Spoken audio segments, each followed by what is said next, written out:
Good morning and welcome to the Bad Apple Report. It's 7:30 a.m., bright and early right here at home on the range. And this first article from the Sacramento Bee here, it reads, Disabled man beaten by cops while looking for friend's home is owed $3.9 million, the lawyers say. Well, that's some change we can get behind, right? Cha-ching! All right, a man who is disabled from a traumatic brain injury was badly beaten by two California police officers, leading to a brain hemorrhage that caused him to have several strokes, according to a newly released federal lawsuit. Sorrel Shiflett was walking around San Leandro looking for a friend's home with his cousin before he was violently beaten in October 2019. The lawsuit filed in the U.S. District Court in the Northern District of California says.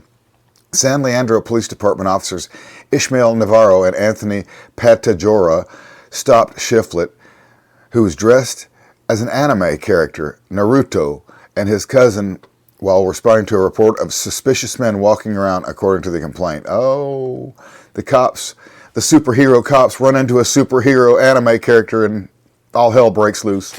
That's me paraphrasing, y'all. Okay, Shiflett, a 37-year-old resident of Alameda County, has a major cognitive difficulties, slowed speech, and a childlike state of mind after he was robbed in 2008, according to a April 29 news release issued by his legal representation. Navarro and Pantoja were aware of Shiflett's disability as they questioned him, according to the suit, which says Shiflett then became afraid and started to run away to get his father. He was trying to run home so that his father could explain his condition to the officers, the complaint says. Oh, this is sad, you guys. The officers chased after Shiflett, who then stopped running and headed back toward them, according to the suit. Oh. As he did, the officers violently confronted him with their batons, which they used to hit him in the head and repeatedly tasered him. The suit says, oh, the kid's got a brain injury, they know it, and they immediately go for the head. You know why? You do, because you watch the Bad Apple Report, because cops are evil.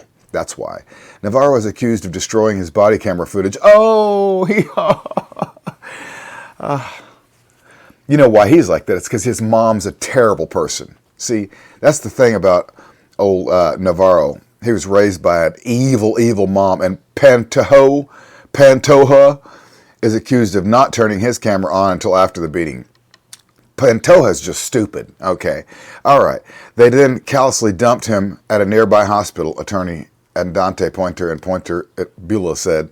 Lawyers for the People law firm said in his release, wow, they just beat him up, conked him on the head, and dropped him off at the hospital. Didn't bother arresting him. Okay. Shiflett was never charged with any crimes, according to the suit. Oh, he just needed a good beating, that's all. Now San Leandro has agreed to pay Shiflett $3.9 million to settle the lawsuit that named the city, officers Navarro and Pantoja as defendants, according to the news release. Well, Navarro and Pantoja, America is sick of paying for your stupidity. Not only should you be fired, you should be publicly shamed forever. Pantoja. Pfft, Navarro, you're losers. And you know what? Go ahead, put on that uniform. Do it every day. You're a loser every day. Everybody knows it. Okay. Here we go. Sorry about that, folks. San Leandro Public Information Officer Paul, whatever his name is, confirmed to McClatchy News in an email that the lawsuit was resolved in the natural interest of the parties, and there was no admission of liability or wrongdoing by the city or San Leandro police officers. There was no admission. We don't need your admission. You just spent our money paying for those stupid idiots. We don't give a crap about you admitting to anything. Screw you, McClatchy. Oh, no, sorry, McClatchy. I meant Officer Paul, whatever the hell his name is. McClatchy News, you're all right with me.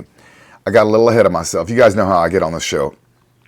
Santfner said that when Pantoja and Navarro encountered the Shiflett on October 6, 2019, he was wearing a karate gi and a black belt, and they learned he was on active probation. Oh, they learned that because cops are so smart and they learn things really fast. Oh, look what we learned. Come on, Navarro, let's go beat the crap out of him. Okay, Pantoja. Scumbags. Okay. Safner said that when Pantoja and Navarro encountered, okay, I already read that. According to Safner, Shiflett told the officers that he was carrying a knife and that he consented to a search before fleeing. So, he told him he's got a knife. Big deal. Go ahead, you can. So, anyways, according to when Pantoja and Navarro caught up to him, he's accused of taking a fighting stance. Accused by whom? Officers who lie about everything. The same officers who lied about their body cam, and the other idiot, is too stupid to turn his on. We're not going to take their word for it. Officer Pantoja hit Mr. Shiflett one time in the hand with his baton, and Officer Navarro deployed his taser. Oh, lovely, lovely, wonderful, well-raised officers. The taser was effective, and Mr. Shiflett fell to the ground and hit his head. Oh, it was effective, all right. It was effective in making sure that all thinking good Americans hate cops. We look at every cop the same way because of this goofball, Pantoja and Navarro, who decided to split Shiflett's head open. Okay, the taser was effective. Mr. Shiflett fell to the ground and hit his head. Whee! A search incident to arrest revealed 2 throwing knives and a large bag of crystal methamphetamine in Mr. Shiflett's pockets. Let me guess where those came from. I know where those came from, and you do too. And I'd be willing to bet they didn't come from Shiflett's pocket until they were put there. Okay. Paramedics were immediately called to the scene. Schaffner's statement said. It was later determined that, so Shiflett had all this stuff in his pocket, throwing knives, which, by the way, throwing knives are illegal.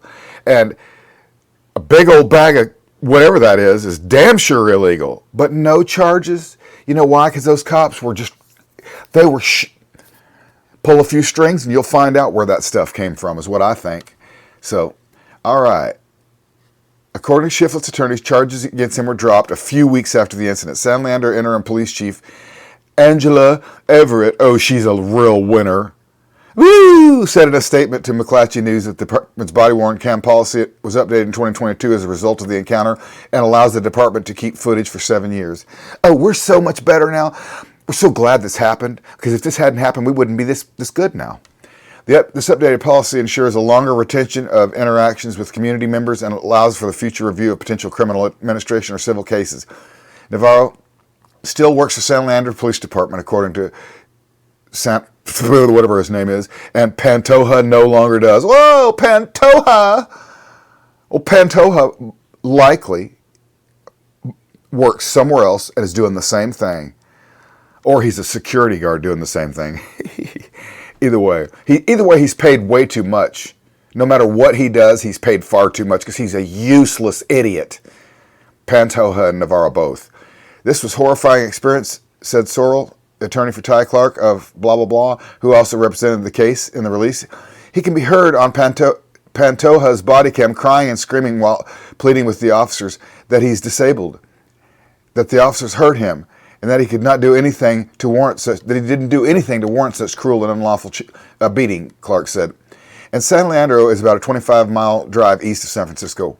I know right where that's at. I've been there many times. Okay. Navarro, Pantoja, you got me worked up this morning. I don't like you guys. We're going to do smaller Bad Apple reports for all of our good health. And so that's it for this one, you guys. Thank you so much for watching this morning.